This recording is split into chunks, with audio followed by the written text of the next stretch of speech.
Hello and welcome to this lecture. आज के इस लेक्चर में हम बात करने वाले हैं कंस्ट्रक्टर एंड इट्स टाइप्स के बारे में।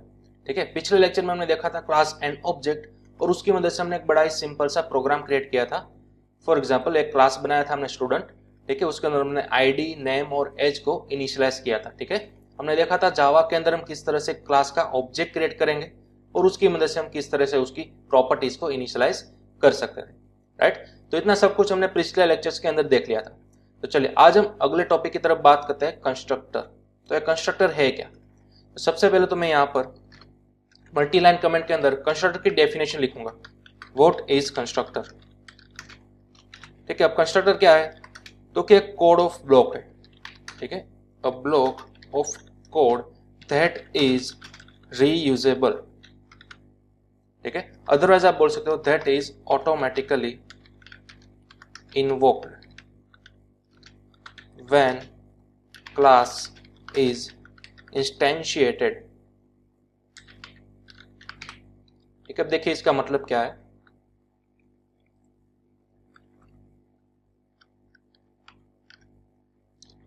ओके, कंस्ट्रक्टर यानी कि एक आपका लिखा हुआ कोड का एक ब्लॉक है। ठीक है, जो कि ऑटोमेटिकली कॉल होगा, ऑटोमेटिकली इन्वोक्ड होगा। कब? जब भी आपका क्लास इंस्टेंशिएटेड होगा। अब क्लास का इंस्टेंशिएटेड होना यानी कि क्या? तो बड़ा ही सिंपल है। क्लास का जब भी आपको एक ऑब्जेक्ट बनाते हो ना, ठीक है, तो इस इवेंट को बोला जाता है क्लास का इंस्टेंशिएटेड होना।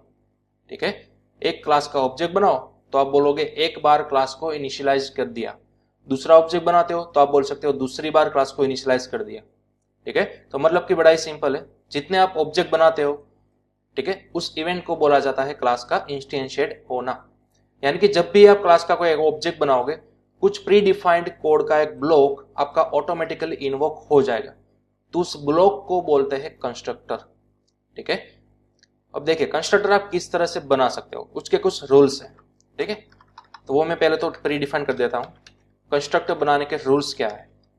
सबसे पहले तो जो भी आप एक नया ब्लॉक क्रिएट करोगे, ठीक है, उसका नाम, constructor's name must be same as class name. ठीक है, जो भी आपका क्लास का नेम होगा ना, वही आपका कंस्ट्रक्टर का नेम होना चाहिए। ये एक रूल है। Then constructor can not return anything. Constructor कभी भी कुछ भी रिटर्न नहीं कर सकता, ठीक है, उसकी बॉडी में से। Then after constructor can not have any return data type. जैसा कि हम कोई भी मेथड बनाते हैं, राइट, तो वहां पर आगे हम रिटर्न डेटा टाइप लिखते थे, लेकिन कंस्ट्रक्टर के अंदर ऐसा पॉसिबल नहीं है। ठीक है, तो इसका कुछ रूल्स है। तो तीनों रूल्स हमें फॉलो करना है जब भी हम कोई नया कंस्ट्रक्टर क्रिएट करेंगे तब। ठीक है, अब कंस्ट्रक्टर आप बोलोगे कि सर जावा में कितने टाइप के होते हैं? तो जावा के अंदर 3 टाइप के होते हैं। ठीक है, हमें तीनों टाइप्स डिटेल के अंदर देखने हैं। सबसे पहला टाइप हमारा होता है डिफॉल्ट कंस्ट्रक्टर। ठीक है, सबसे पहला टाइप हमारा क्या होता है? डिफॉल्ट कंस्ट्रक्टर, जिसको कई लोग बोलते हैं नो आर्ग्यूमेंट्स कंस्ट्रक्टर। ठीक है, दूसरा टाइप होता है हमारा पैरामीटराइज्ड कंस्ट्रक्टर।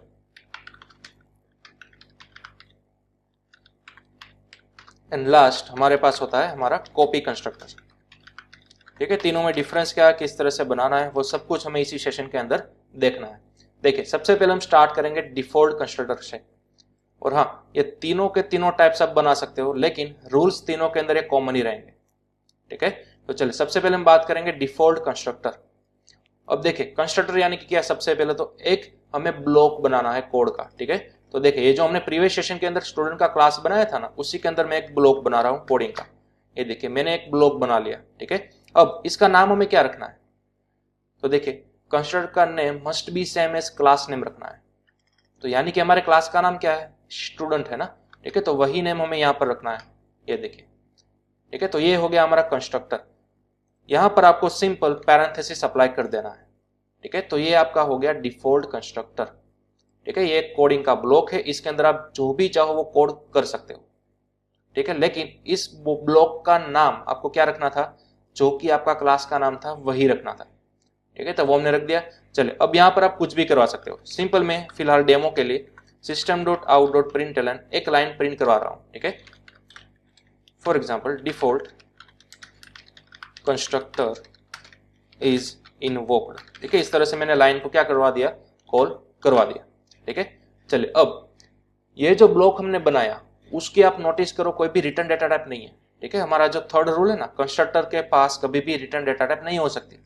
क्यों? क्योंकि second rule, constructor can not return anything. Constructor की बॉडी में से आप कुछ भी चीज रिटर्न नहीं करवा सकते।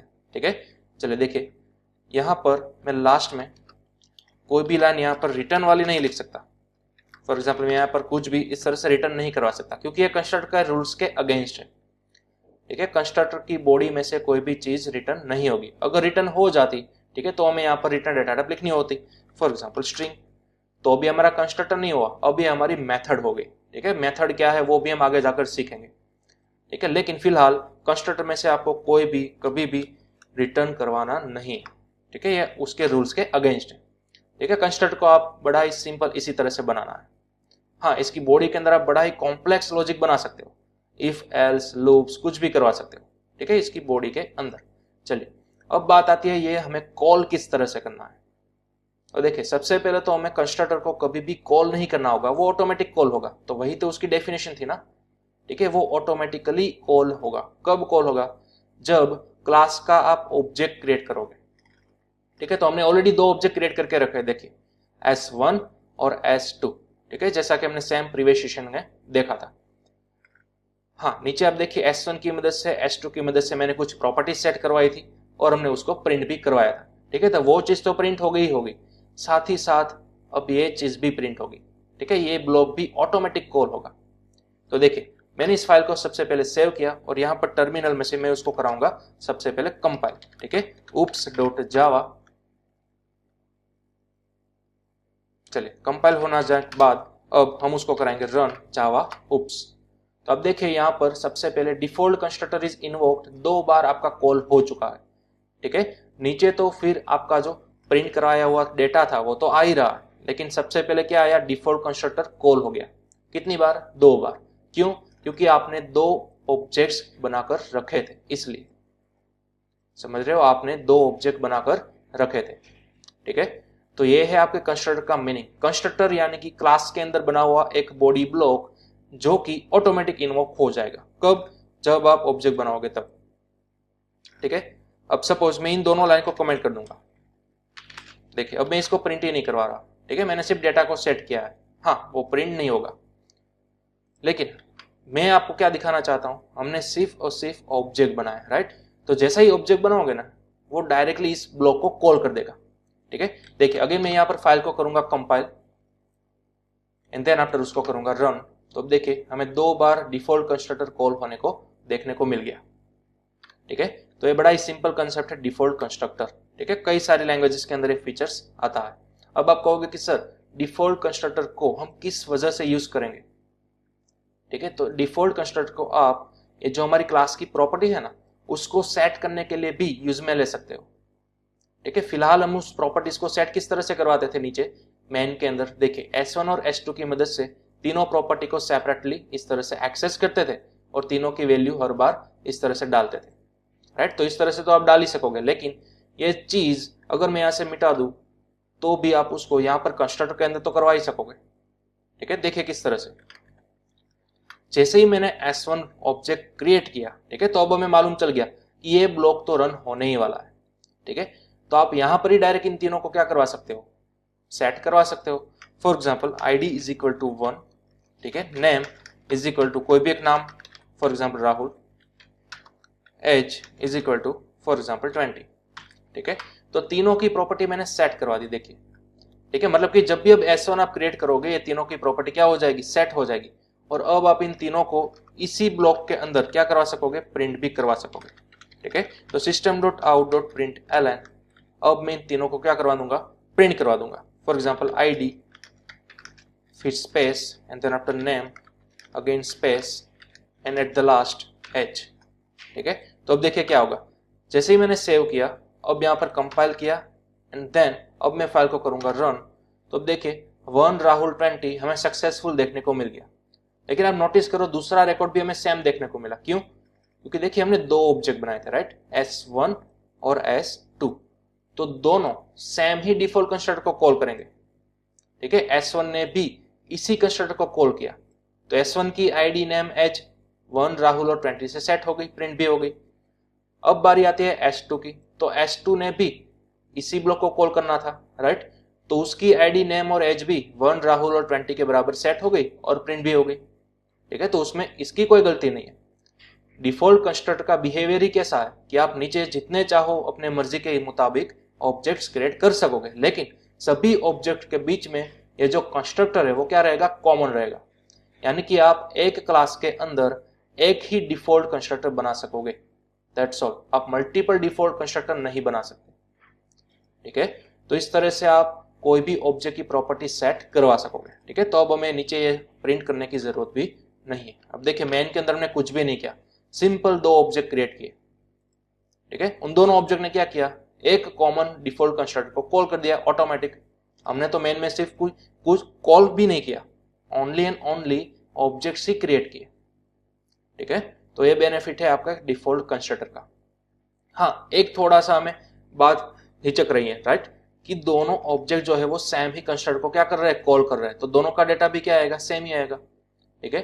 तो इन फ्यूचर हम सीखने वाले हैं स्कैनर क्लास, ठीक है। स्कैनर क्लास हमें क्या फैसिलिटी प्रोवाइड करेगा, आईडी नेम और एज की वैल्यू हम यूजर के थ्रू रिट्राइव कर सकेंगे, ठीक है। अगर आपने सी लैंग्वेज की होगी तो आपको ख्याल होगा स्कैनएफ फंक्शन, ठीक है।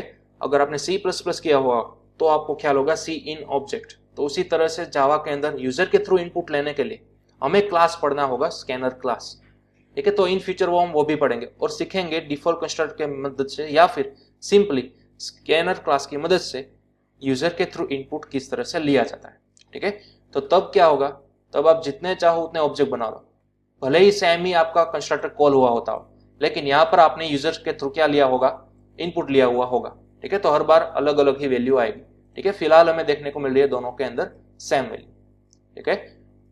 चलिए, तो इस तरह से आपका वर्किंग होता है डिफॉल्ट कंस्ट्रक्टर का, ठीक है। यहाँ पर मैं कमेंट लिख देता हूँ डिफॉल्ट कंस्ट्रक्टर, और आप इसको नोट डाउन भी कर सकते हो, स्क्रीनशॉट भी ले सकते हो, ठीक है। ये हमने देखा फर्स्ट टाइप हमारा डिफॉल्ट कंस्ट्रक्टर, ओके। चलिए, ये हमारा मेन क्लास, इसका भी आप स्क्रीनशॉट ले सकते हो,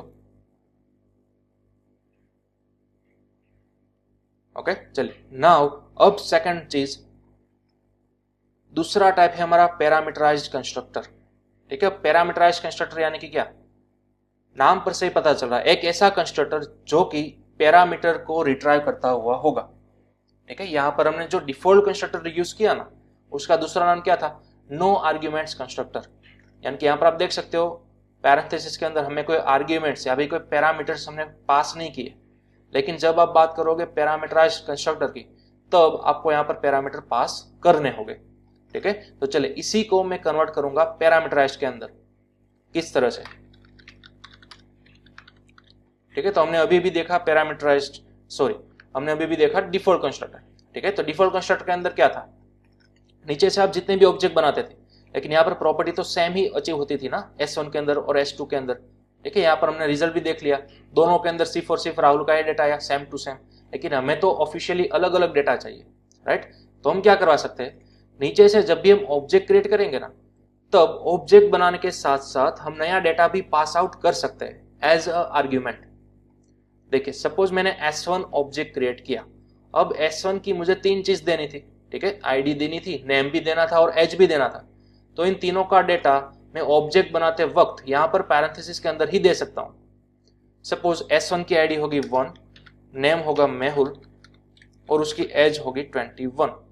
तो इस तरह से मैं ऑब्जेक्ट बनाने के साथ साथ यहां से डेटा भी क्या करवा सकता हूं, भेज सकता हूं, सेंड कर सकता हूं, ठीक है। तो ये तीनों डेटा, अब आप सोचोगे कि सर मुझे ऊपर कहां पर सेव करना है, कहां पर कैच करना है, तो बड़ा ही सिंपल है, नीचे से ऑब्जेक्ट बनाते वक्त जब आप डेटा यहां से पास आउट करोगे तो ऊपर आपको कंस्ट्रक्टर के अंदर यहां पर उसको कैच करना होगा, ठीक है। नीचे से जब भी आपने यहां पर 3 डेटा भेजे तो ऊपर आपको उसे कैच करना होगा, ठीक है। सपोज यहां पर आपने 3 डेटा भेजे, तो देखिए तीनों का टाइप क्या है, सबसे पहला है इंटीजर, दूसरा है स्ट्रिंग और तीसरा है इंटीजर, ठीक है। तो ये तीनों अलग अलग डेटा को कैच करने के लिए आपको यहां पर 3 वेरिएबल चाहिए होंगे, N1, N2, N3, ठीक है। तीनों का नाम आप कुछ भी दे सकते हो, मैंने सिंपल N1, N2, N3 दिया हुआ है, आप अपनी मर्जी के मुताबिक दे सकते हो। देखिए, तो अब ये 1 जो है ना, वो N1 के अंदर स्टोर होगा, ठीक है। पर 1 का डेटा टाइप क्या है, इंटीजर, तो आपको यहाँ पर n1 का डेटा टाइप भी इंटीजर इस तरह से डिनोट करना होगा। ठीक है, उसी तरह से n2 का डेटा टाइप है स्ट्रिंग, तो आपको यहाँ पर देना होगा n2 का डेटा टाइप स्ट्रिंग। ठीक है, मैंने आगे भी बताया था स्ट्रिंग जब आप लिखोगे तो s को कैपिटल रखना है, क्योंकि अपने आप में स्ट्रिंग जो है वो एक डेटा टाइप भी है और एक क्लास भी है। इसको हम आगे जाकर डिटेल में देखेंगे। ठीक है, चलिए 21 जो है वो इंटीजर है, वो हो जाएगा n3 के अंदर, तो n3 का डेटा टाइप इनडायरेक्टली क्या बनेगा, इंटीजर ही बनेगा। राइट, तो अब ये आपका कंस्ट्रक्टर हो गया पैरामीटराइज्ड कंस्ट्रक्टर। पैरामीटराइज्ड कंस्ट्रक्टर और डिफॉल्ट कंस्ट्रक्टर में डिफरेंस क्या है, बड़ा ही सिंपल। डिफॉल्ट के अंदर यहाँ पर एक भी पैरामीटर अवेलेबल नहीं होगा, जबकि पैरामीटराइज्ड के अंदर जितने चाहो उतने पैरामीटर आप यहाँ पर पास आउट कर सकोगे। ठीक है, तो चलिए अब आपने पास किया 1 मेहुल 21, तो तीनों के तीनों यहाँ पर आ गए। ठीक है, लेकिन हमें तो किसकी वैल्यू सेट करनी थी, आईडी की, नेम की और एज की वैल्यू सेट करनी थी ना, लेकिन हमने तीनों वैल्यू कहां पर सेट करवा दी, n1, n2 और n3 के अंदर। तो चलिए 1 की वैल्यू हमें इंसर्ट करवानी थी आईडी के अंदर, लेकिन हमने 1 की वैल्यू सबसे पहले इंसर्ट करवा दी n1 के अंदर, तो अब यहाँ पर n1 की वैल्यू अगेन हम आगे फॉरवर्ड कर देंगे आईडी को। ठीक है, उसी तरह आपने मेहुल को सबसे पहले इंसर्ट करवाया n2 के अंदर, लेकिन हमें तो n2 की वैल्यू किसको देनी है, नेम को देनी है। राइट, उसी तरह 21 को डाला आपने n3 के अंदर, बट n3 की वैल्यू आप पास आउट कर दोगे h के अंदर, क्योंकि अल्टीमेटली हमें तो ये तीनों वेरिएबल सेट करने थे। ठीक है, तो ये आपने वाया वाया प्रोसेस करी। सबसे पहले आपने 1 मेहुल और 21 को डायरेक्ट आईडी, नेम 1 और h के अंदर सेट नहीं करवाया। आपने सबसे पहले क्या किया, तीनों को किसी दूसरे n1, n2 और n3 के अंदर सेव करवा दिया। ठीक है, देन आफ्टर उन तीनों को आईडी, नेम और एज के अंदर रिस्पेक्टिवली क्या करवा दिया, असाइन कर दिया। ठीक है, तो ये बात वही हुई। देखिए अब आईडी, नेम और एज को आपने क्या करवा दिया, प्रिंट करवा दिया। ठीक है, तो वो सक्सेसफुली प्रिंट हो जाएगा। चलिए S1 को बनाते वक्त मैंने डेटा पास किया, उसी तरह से मुझे पास करना होगा S2 के अंदर। चलिए तो S2 के अंदर मैं दूसरा डेटा पास करूंगा, for example Raj, and then after उसकी एज 18। ठीक है, तो देखिए दोनों का डेटा मैंने पास करवा दिया। अब जब भी कोई नया ऑब्जेक्ट बनेगा, ठीक है, आप क्या करोगे, तीनों का डेटा पास करोगे, वो ऑटोमेटिक यहाँ पर ऊपर कैच कर लेगा। ठीक है, वो आईडी, नेम और एज के अंदर असाइन कर देगा और वो ऑटोमेटिक प्रिंट भी कर देगा। तो वही हमने सेम किया S2 के साथ।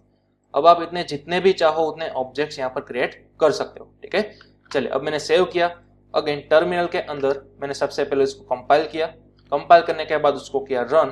तो अब देखिए आपको सक्सेसफुली दोनों अलग अलग डेटा देखने को मिल गए। राइट, तो ये आप एडवांटेज उठा सकते हो पैरामीटराइज्ड कंस्ट्रक्टर का। ठीक है, इस तरह से पैरामीटराइज्ड कंस्ट्रक्टर आपको बनाना है, जो कि हमने तीनों रूल फॉलो किए थे।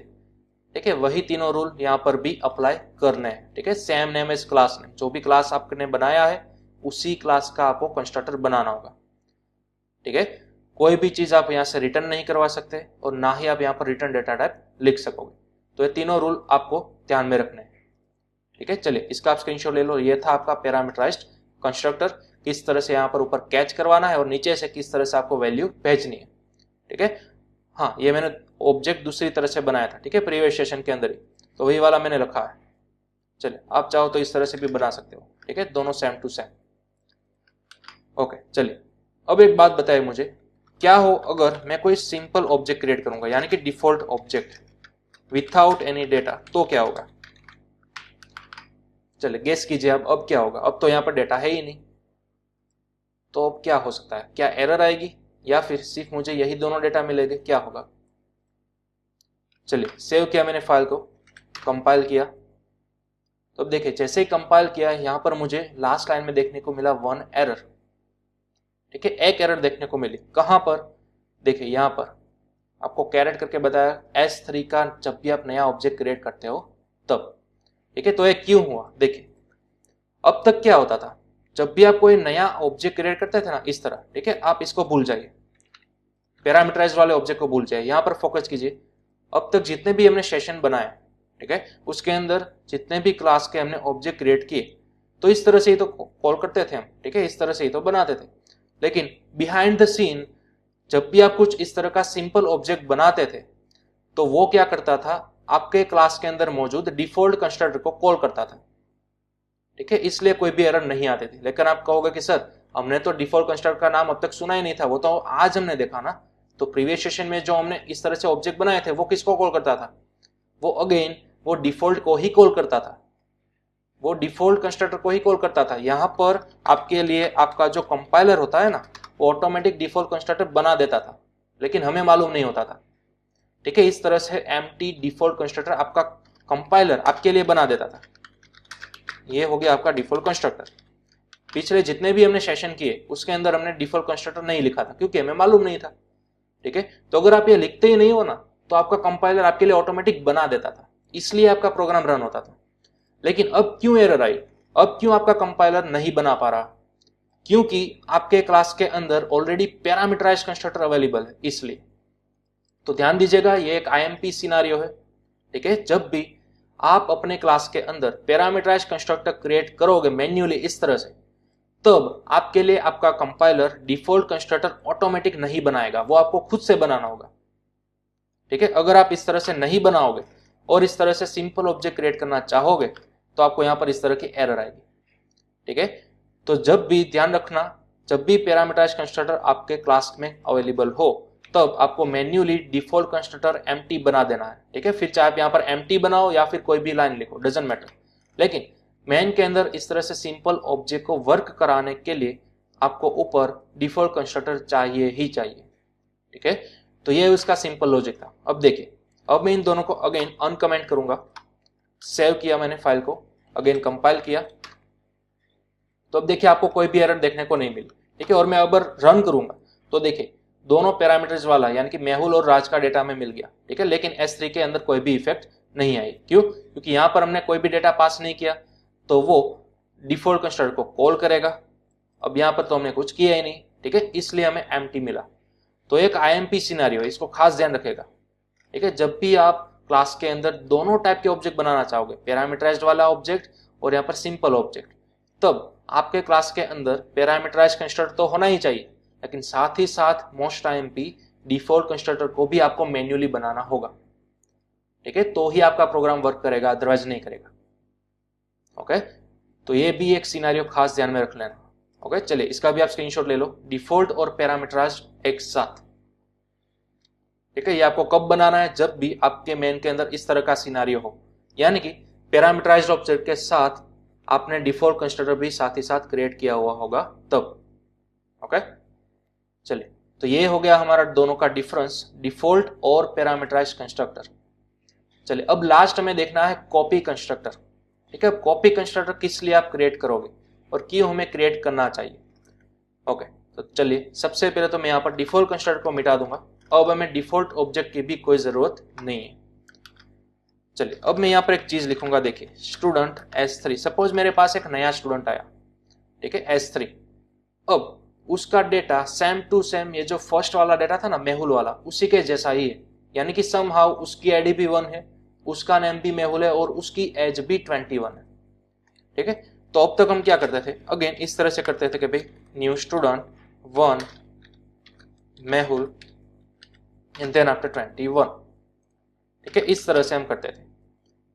लेकिन ये तो देखिए डुप्लीकेशन हुआ ना आपके कोड का। आपने अगेन वही वाला ऑब्जेक्ट बनाया, जो कि वो वाला ऑब्जेक्ट पहले से मौजूद था किसके अंदर, S1 के अंदर। तो S1 के अंदर जो तीनों डेटा अवेलेबल थे वही सेम अगर आपको किसी नए ऑब्जेक्ट के अंदर पास आउट करना है, तो आपको इस तरह से नहीं लिखना, आपको डायरेक्टली कर देना है S1, दैट्स ऑल। ऑलरेडी बना हुआ ऑब्जेक्ट आप इस तरह से किसी नए ऑब्जेक्ट के अंदर पास कर सकते हो। अब इसका मतलब क्या हुआ, आपने पूरा का पूरा S1 S3 के अंदर पास कर दिया, कॉपी कर दिया। ठीक है, यानी कि S1 के अंदर जो भी तीनों डेटा थे ना, वो तीनों डेटा आपने पास आउट कर दिए S3 के अंदर। ठीक है, तो अब 1 मेहुल और 21 S3 के अंदर पास आउट हो जाने चाहिए। ठीक है, तो चले देखते हैं। सेव किया मैंने। सबसे पहले तो यहां पर मैं स्क्रीन को क्लियर करा लूंगा। ठीक है, फाइल को कंपाइल किया। ओके, अब मैं कराऊंगा यहां पर रन। तो अब देखिए 1 मेहुल 21 2 राज 18 आया। ठीक है, लेकिन हमें जो S3 का डेटा भी मिलना चाहिए था वो नहीं मिला। उसका डेटा भी हमें क्या मिलना चाहिए था, 1 मेहुल और 21 मिलना चाहिए था, लेकिन वो हमें नहीं मिला। क्यों? क्योंकि यहां पर जैसा कि मैंने पहले बोला, आप S1 का पूरा डेटा कॉपी करा रहे हो S3 के अंदर। तो जब भी इस तरह की सिंटेक्स आपको देखने को मिले बिहाइंड द सीन, ये कॉल कर रहा होता है कॉपी कंस्ट्रक्टर को। ठीक है, ये ऊपर वाला दोनों ऑब्जेक्ट किसको कॉल करेगा, पैरामीटराइज्ड ऑब्जेक्ट को। वो तो मैंने यहां पर बनाई है, राइट, पैरामीटराइज्ड कंस्ट्रक्टर। लेकिन यहाँ पर अगर आप इस तरह से किसी प्रीवियस ऑब्जेक्ट को नए ऑब्जेक्ट में असाइन कर रहे हो, यानी कि कॉपी कर रहे हो, तो वो कॉल करेगा कॉपी कंस्ट्रक्टर को। तो अब आपको कॉपी कंस्ट्रक्टर भी बनाना होगा, ठीक है। तो वो देखिए किस तरह से बनाते हैं वो। सिंपल, सबसे पहले तो वो तीनों रूल हमें ध्यान में रखना है, right. Same name as class name, कोई भी चीज आप यहाँ से रिटर्न नहीं करवा सकोगे, आपकी यहाँ पर कोई भी रिटर्न टाइप भी नहीं आएगी, ठीक है। अब देखिए यहाँ पर S1 जो है वो आप S3 के अंदर क्या करवा रहे हो, कॉपी करा रहे हो, ठीक है। तो बिहाइंड द सीन ये जो S1 है ना, वो आपका यहाँ पर ब्रैकेट्स के अंदर कैच करवाना है। यहाँ पर आप 3 डेटा भेजते थे ना इस तरह से, राइट। लेकिन यहाँ पर क्या हो रहा है, देखिए यहाँ पर बिहाइंड द सीन कुछ इस तरह से हो रहा है। न्यू स्टूडेंट तो बनाया आपने, लेकिन अब आपने ब्रैकेट्स में S1 पास कर दिया। ये जो मैंने सिंटेक्स लिखी उसका सेम मीनिंग इस तरह से भी होता है, ठीक है। नया स्टूडेंट बनाया आपने, नया ऑब्जेक्ट बनाया। पहले आप इस तरह से तीनों डेटा सेपरेट पास आउट करते थे, लेकिन अब इस बार आपने क्या किया, पूरा ऑब्जेक्ट पास किया S1, यानी कि अब आपको यहाँ पर पूरा ऑब्जेक्ट पास करना है, कैच करना है। तो सपोज आपने यहाँ से नीचे पास किया S1, ऊपर मैंने कैच किया N के अंदर, तो अब सवाल ये आता है ना, N का डेटा टाइप क्या रखोगे। यहाँ पर देखिए ऊपर हमने तीनों के डेटा टाइप रखने थे, इंटीजर, स्ट्रिंग, इंटीजर, तो हमने यहाँ पर ऑलरेडी रखा हुआ था इंटीजर, स्ट्रिंग, इंटीजर। लेकिन अब आप यहाँ से पास कर रहे हो पूरा ऑब्जेक्ट, तो ऑब्जेक्ट का डेटा टाइप हम यहाँ पर क्या लिख सकते हैं, सोचे। देखिए S1 जो है ना, उसका डेटा टाइप क्या है, देखिए ये आपका S1 और उसकी लेफ्ट साइड क्या है, वही उसका डेटा टाइप है। लेफ्ट साइड है उसके क्लास का नेम, ठीक है। अब यहां पर फोकस कीजिए आप, इंटीजर ए।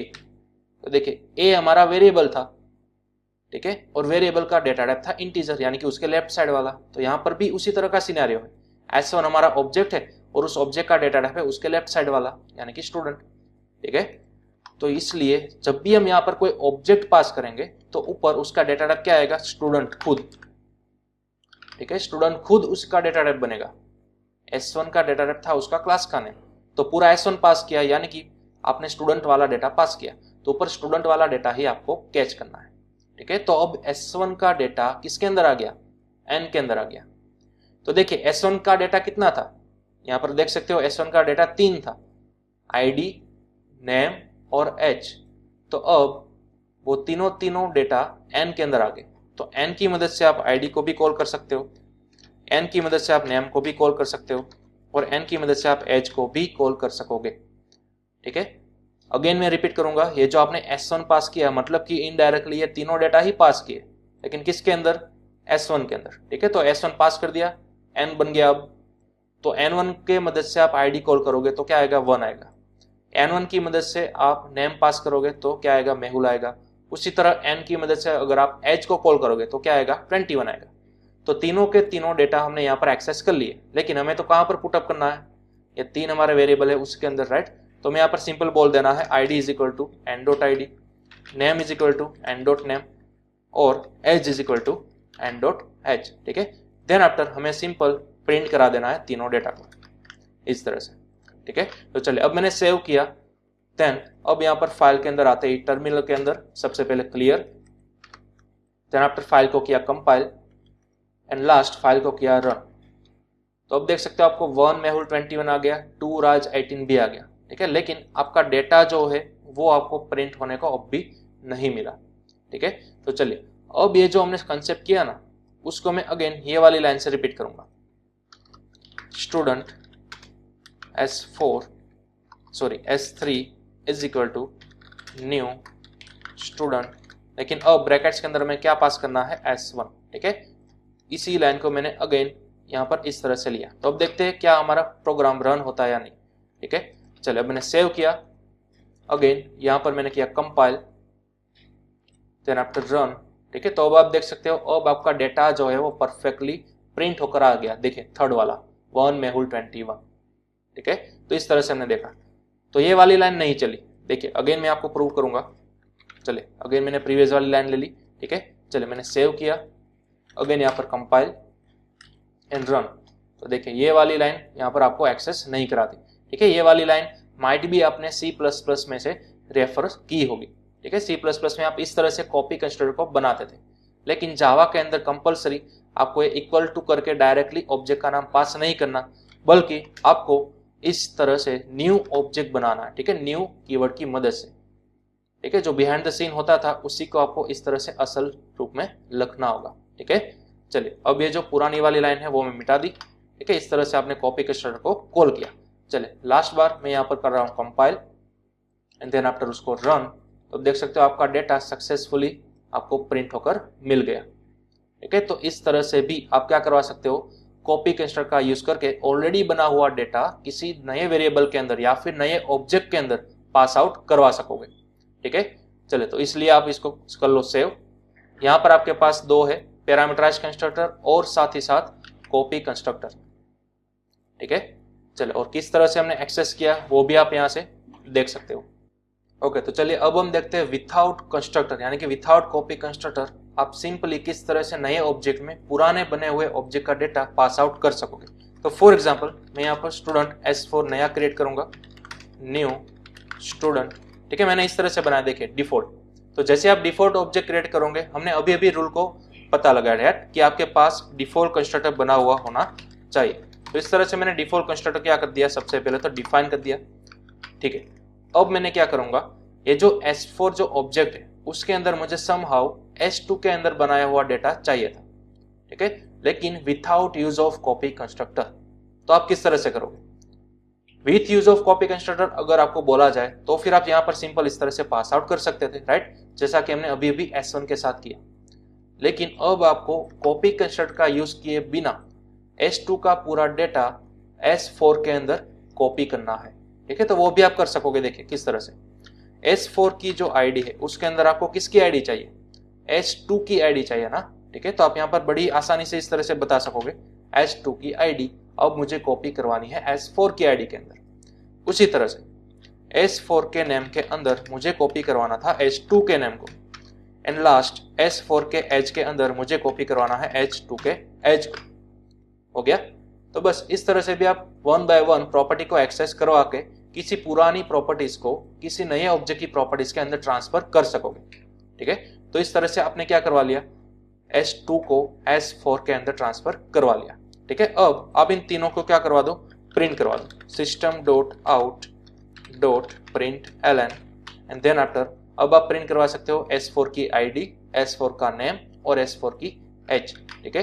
तो यहां पर सबसे पहले मैं प्रिंट कराऊंगा S4 की ID, then after space, last में S4 का नेम एंड देन S4 की एज, ठीक है। चल तो मैंने सेव किया। अब यहां पर compile and then after run. तो देखिए यहां पर आप लास्ट रिकॉर्ड पर फोकस कीजिए, 2 राजन 18, जो कि सेम टू सेम था हमारा H2 के अंदर, ठीक है। तो H2 का डेटा हमने सक्सेसफुली कॉपी करवा लिया S4 के अंदर, ठीक है, विथआउट यूजिंग कॉपी कंस्ट्रक्टर। तो इस तरह से भी आप दूसरा मेथड अप्लाई कर सकोगे without use of copy constructor.